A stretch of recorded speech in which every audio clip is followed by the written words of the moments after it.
Si vous commencez le streaming ou même les vidéos sur YouTube et vous êtes à la recherche d'un bon microphone USB sans forcément vous ruiner, je pense que vous êtes tombé sur la bonne vidéo. Aujourd'hui, je vais vous présenter un microphone qui m'a vraiment étonné de part déjà de sa qualité audio, mais également de ses fonctionnalités. C'est le Fifi Na8. Pour information, il m'a été fourni directement par la marque pour pouvoir réaliser la vidéo, mais ça va absolument pas influer sur mon avis. Donc cette vidéo sera divisée en deux parties bien distinctes. Tout d'abord, je vais vous parler de son design et de ses caractéristiques, et par la suite, je vais réaliser différents tests avec le microphone pour que vous ayez une idée globale de sa qualité. Donc déjà, ce que je peux vous dire, c'est que c'est un microphone très low budget, puisqu'on va le retrouver autour des 65 €. C'est un microphone du coup USB qui nécessite pas de carte son externe comme un microphone XLR comme mon Rode, puisqu'il aura du coup directement une carte son intégrée à l'intérieur. Il aura également pas besoin de logiciel externe, donc ce qui veut dire qu'il est simplement plug and play. Vous le branchez et il est prêt à l'emploi. Mais bon, après je vous conseille quand même quand vous branchez le microphone d'aller dans vos paramètres Windows et bien de le mettre à 100% de volume histoire qu'il n'y ait aucun problème. Sinon le microphone va également avoir un câble détachable qui est assez long, donc sur le microphone il va se brancher en USB-C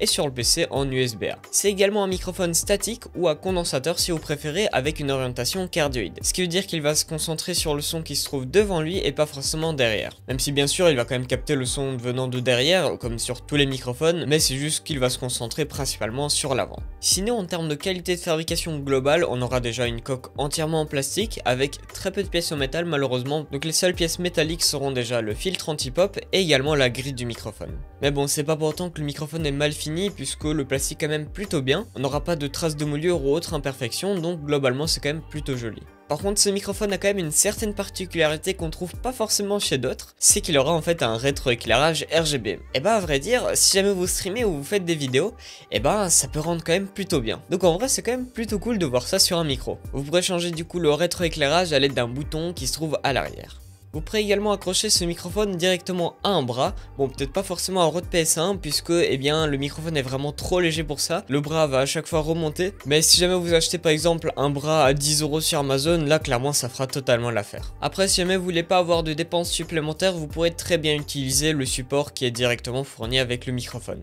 Alors comme je l'ai dit précédemment, il va également avoir un filtre anti-pop en métal et franchement il est quand même plutôt efficace, il enlève la plupart des plosives. Vous le verrez d'ailleurs dans les différents tests du micro.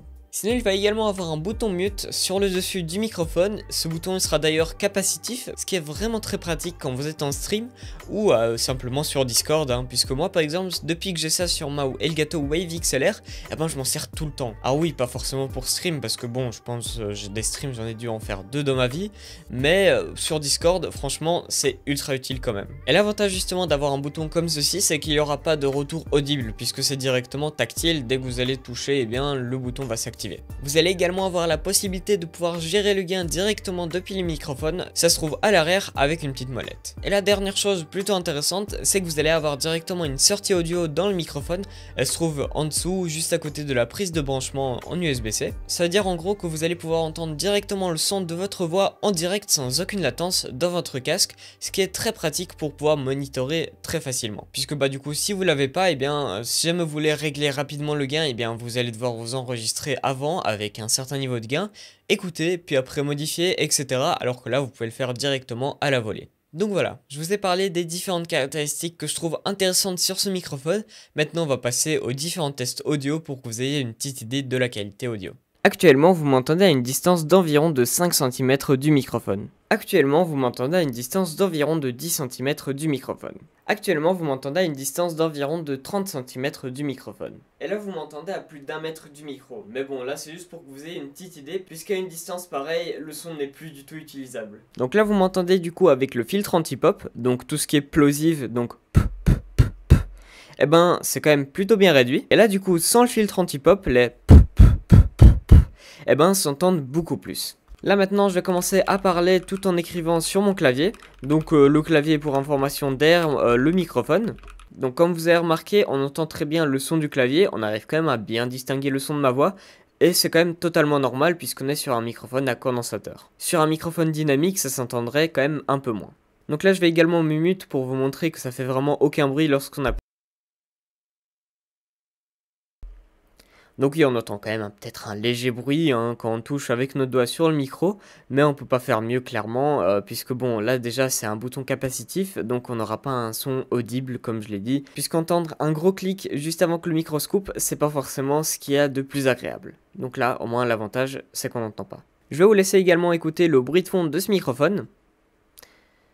Voilà, comme vous avez remarqué, bah il y a vraiment aucun bruit de souffle du microphone. Ça c'est vraiment très bien. Après, vous pourrez peut-être entendre le son des ventilateurs de mon PC, mais bon, ça on peut pas y remédier. À présent, j'ai rajouté un traitement audio par-dessus du microphone, et comme vous pouvez l'entendre, le son est vraiment très bon. Déjà de base, il est quand même très correct, mais avec du traitement audio en plus, eh ben, c'est quelque chose qui pourrait être totalement utilisable dans un milieu comme du streaming, voire des vidéos YouTube.